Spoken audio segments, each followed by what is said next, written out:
Ang cute. Kasi mag-isa lang naman po ako. Alam niyo, ito, no?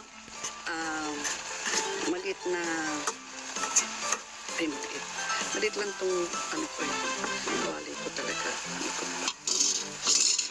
Kasi mag-isa lang ako. Kaya maganda tong maliit lang. No?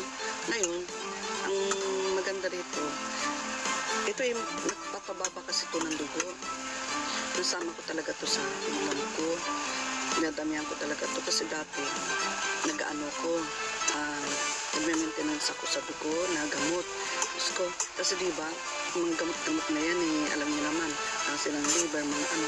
Ngayon, kahit namin mga gamot na para sa dugo, tapos lagyan ko to ng bawang mamaya, na na sariwa, ganyan. Alam nyo, pag tayo parati sa dugo na maintenance na nakakasira ng liver, mga ito, bababa agad. Bumaba.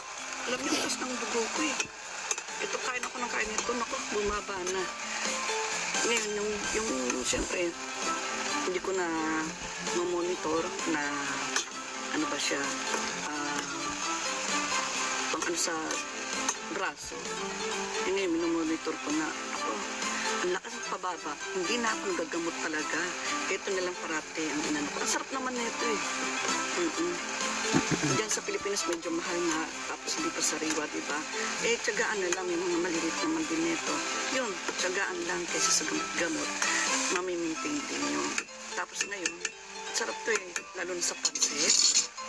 Sarap din Ngayon, meron akong natira, nilagay ko sa plampang ko, pang-lagay. Ayan. Masarap po niya lalagay sa pansit, sa mix na basta mga pansit-pansitan, mga pansit. Yan, sarap niyan. Sige mga lords, saka healthy pa, pampababa ng dugo. Thank you mga lord sana makatulong din sa mga tataas ng dugo.